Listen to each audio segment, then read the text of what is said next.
Hello दोस्तों, एक बार फिर से स्वागत है आप सभी लोगों का मेरे यूट्यूब चैनल छोटी बहू डेली टिप्स में, जिसमें आज मैं आपको बताऊंगी गर्भवती महिलाओं के लिए कुछ विशेष उपाय जो हमारे पूजनीय गुरु जी प्रदीप मिश्रा जी द्वारा बताए गए हैं। उनकी कथा को ध्यानपूर्वक सुनकर यह उपाय जो है वो मैं आप लोगों के लिए लेकर आई हूँ।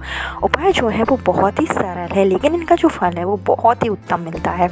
तो जो गर्भवती महिलाएँ हैं, अगर वो प्रेग्नेंट हुई हैं तो प्रेग्नेंट होना उनके लिए बहुत ही सुखद अनुभव होता है।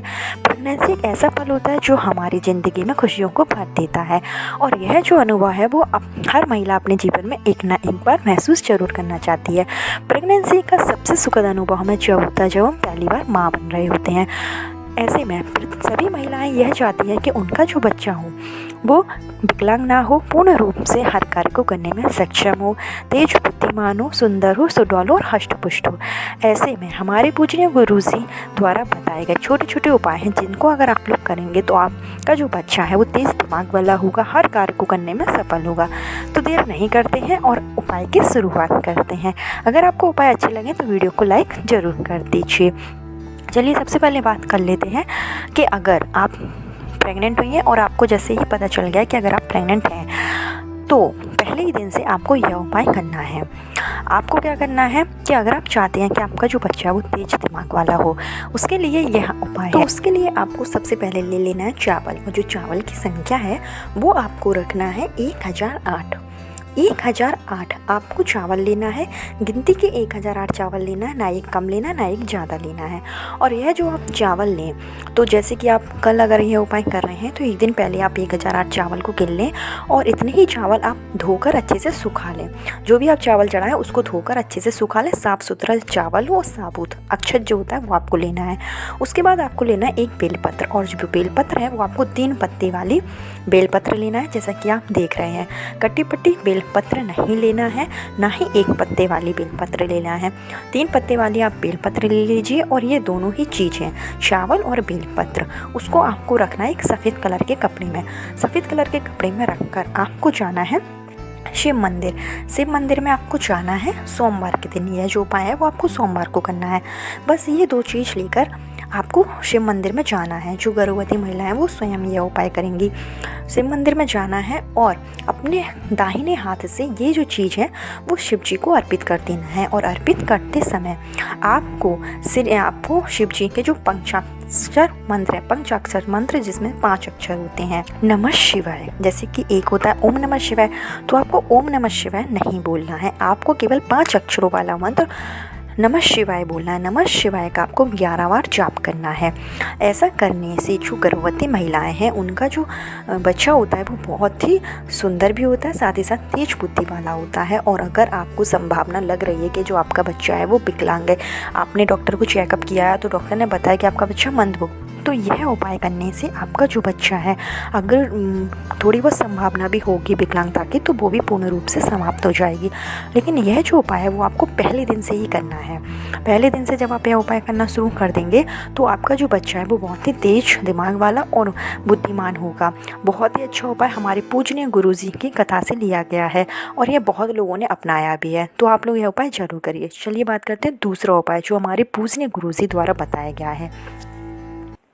तो हमारे गुरुजी ने बताया कि जब भी अगर आप गर्भवती हैं और आपके दरवाजे पर अगर कोई गाय आ रही है तो आपको प्रतिदिन गाय को एक रोटी बनाना है और उसमें घी लगाना है। उसके बाद एक गुड़, थोड़ा सा गुड़ उसके ऊपर रखना है, और यह जो रोटी है वो आपको गाय को खिलाना है। थोड़ी देर आपको वहीं रुकना है। रोटी जो है वो पूरी गाय को खा लेना चाहिए।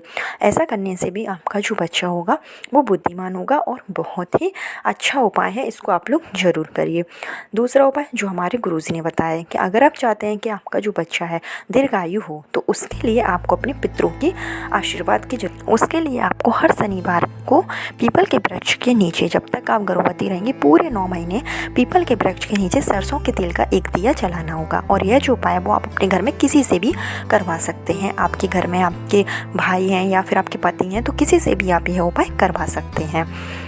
दूसरा हमारा जो सबसे महत्वपूर्ण उपाय है वो उन स्त्रियों को करना है जिनका कि गर्भ नहीं ठहरता है, या फिर जिनका बच्चा होता है और 2-3 महीने के बाद बच्चा जो है वो मर जाता है, या फिर बच्चा जो है वो ठहरता ही नहीं है, गर्भ में रुकता ही नहीं है, बार बार अबॉर्शन हो जाता है, उसके लिए यह उपाय करना है। तो हमारे गुरुजी द्वारा बताया गया एक छोटा सा उपाय है। उसके लिए आपको क्या करना है, उसके लिए आपको सफ़ेद आकड़े की जड़ लेना है। सफ़ेद आकड़े की जड़ आपको इजीली कहीं पर भी मिल जाएगी।